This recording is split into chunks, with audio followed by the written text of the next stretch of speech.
Run.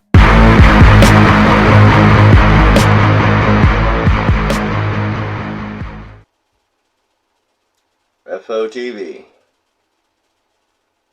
So it starts. This is a beginning to what all this new channel will achieve. It is called FOTV.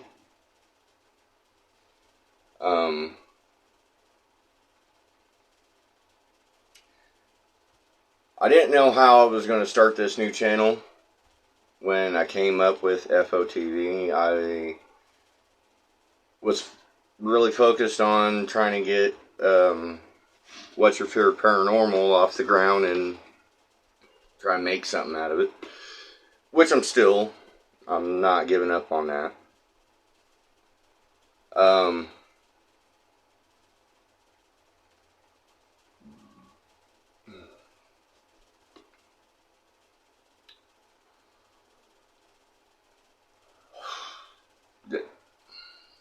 This topic, man. I don't know how I can stress it that hasn't already been stressed on.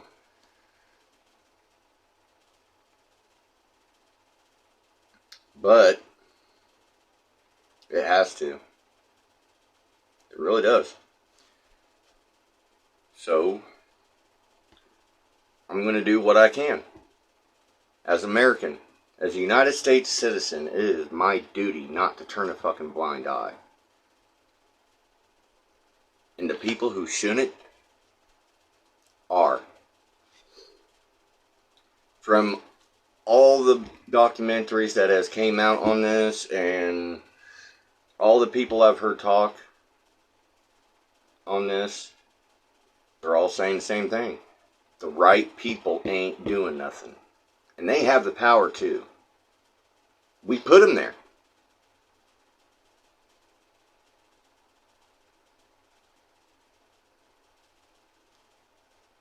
It's sick.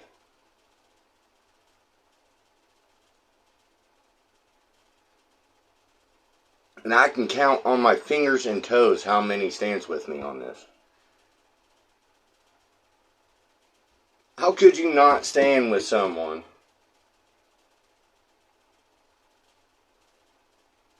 who's trying to make a difference in this battle, this fight? As Tim Ballard clearly stated on, it's a hidden war. And rightfully so, it is. But us as American citizens, we have the opportunity not to make it a hidden war. We have the opportunity, the means, for all of us to stand up together and pull back that veil.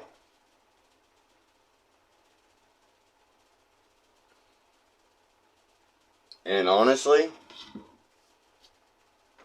my hat is going off to these people. And if I could stand with them and kick those doors in right along with them, I would. Believe you and me, I would.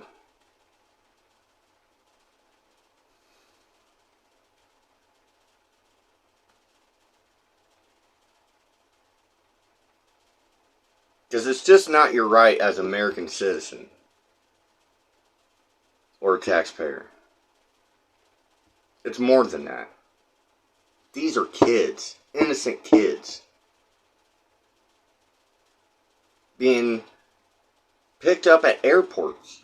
I mean, if you see everything that they're talking about, Tim Ballard, I hope I say his last name right, and Jim, which, I'm sorry Jim, you're an awesome actor. I really do like you. I love your work.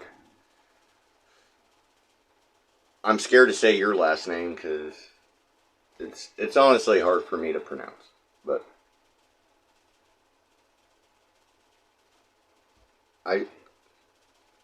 his work is so well known. I shouldn't have to say his last name because everybody knows him. He played Jesus. he played the Count of Monte Cristo. You can't say the name of that movie or Passion of Christ without saying, oh yeah, Jim.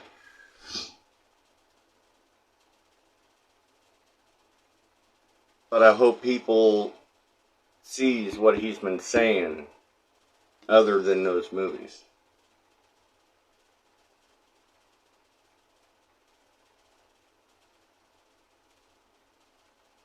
He has a very heartfelt message that grabbed me. And so did Tim. Hearing those two stories, hearing both of their stories, it woke something up in me that I've been suppressing.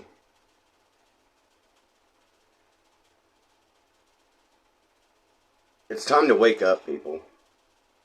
It really is.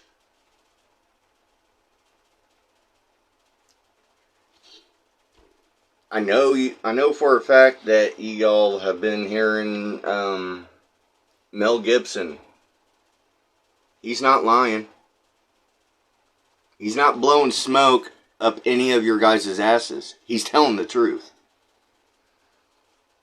All of them are. And another good one, Glenn Tibet. What you all don't understand is you get to sit in your houses, watch TV. You can turn the channel at a touch of a thumb. You can turn the channel in. No, that's too horrific. I don't want to see it. Too horrific for you, huh? What about them?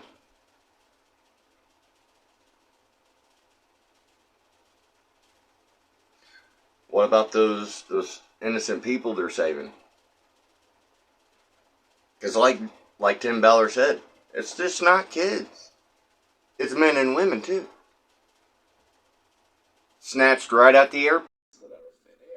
However, I'm questioning this a bit, since we can see this person wearing shorts, a backpack of some sorts, and maybe even a hat.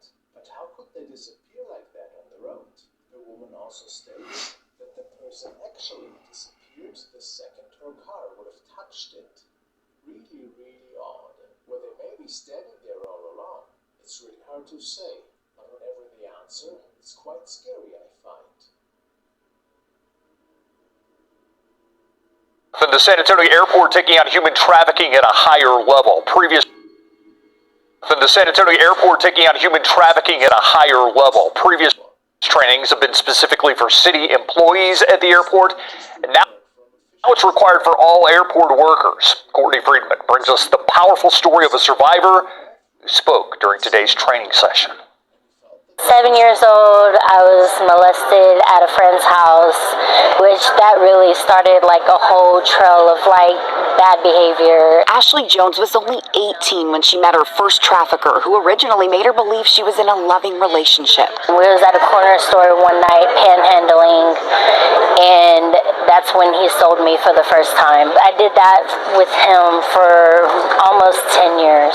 Every time I tried to get away, he would abuse me mentally, physically, verbally. When she did escape, she soon fell into the hands of another trafficker. I was approached by Homicide about an investigation that he was under, and I got free.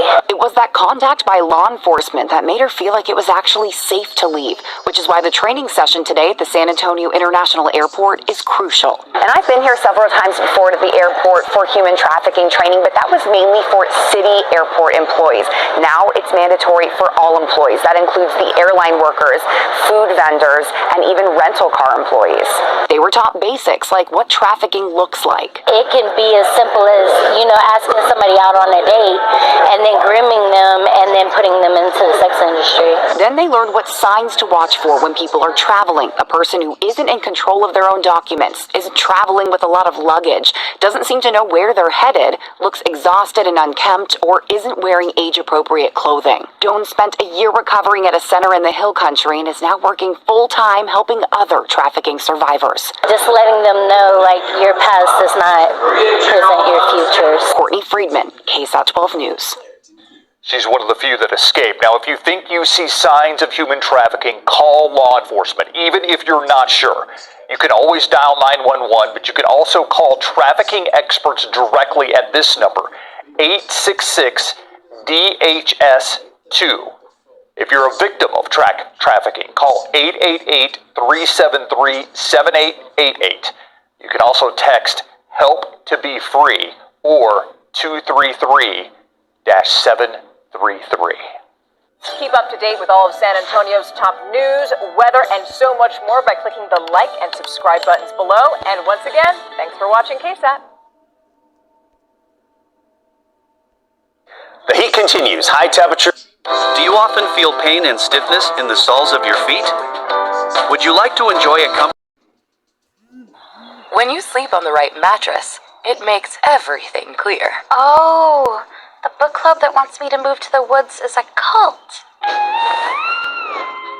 The right mattress matters. We'll find yours. Find the right mattress for you at Mattress Firm's July 4th sale. Right now, save $400 on Stearns & Foster, plus get a $300 gift. Mattress Firm.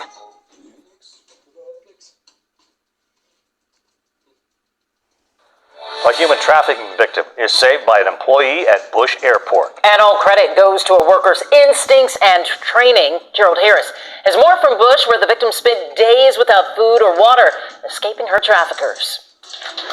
It was a gut feeling from an airport employee that saved the life of a human trafficking victim.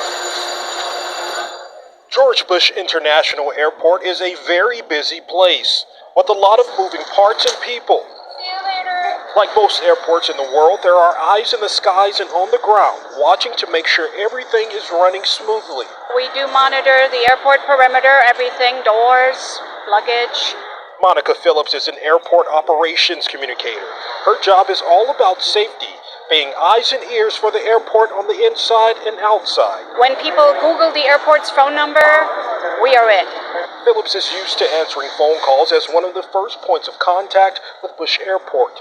But a recent phone call she took was odd and stuck with her for days. On the Memorial Day weekend, I got a call from a guy. He said, "I'm missing my mother. She flew from Lubbock and she's going via Frankfurt, and I haven't heard from her." The first red flag for Phillips was how long it took for the person believed to be a trafficker to report their quote-unquote mother missing.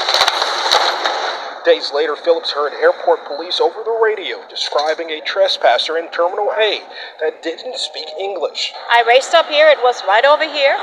I raced up here, and sure enough, it was the lady that the guy had been looking for a week prior. That 52-year-old woman was from an Eastern European country. She had been human trafficked to Texas by two men. And I confirmed through my language app who she was, and because I had her name from when the son called me 10 days before, I knew that was her.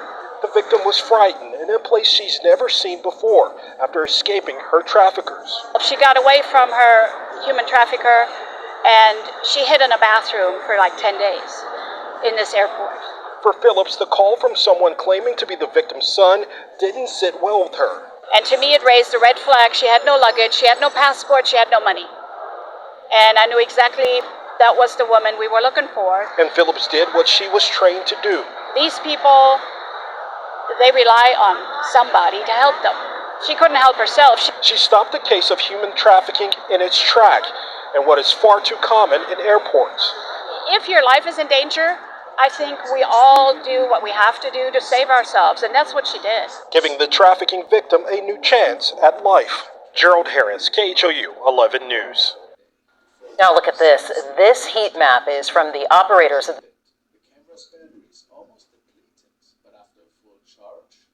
the National Human Trafficking Hotline. It shows Houston and the Dallas area are hotspots for traffickers in the South. We have ways to look for signs of trafficking on KHOU.com. If you are a victim looking for help, text or call the National Hotline. The couple firmly believes that their house is haunted, and while the dog's fearful behavior hints at something extraordinary, they leave Someone else's carelessness should not be your responsibility. If you've been hurt, Run.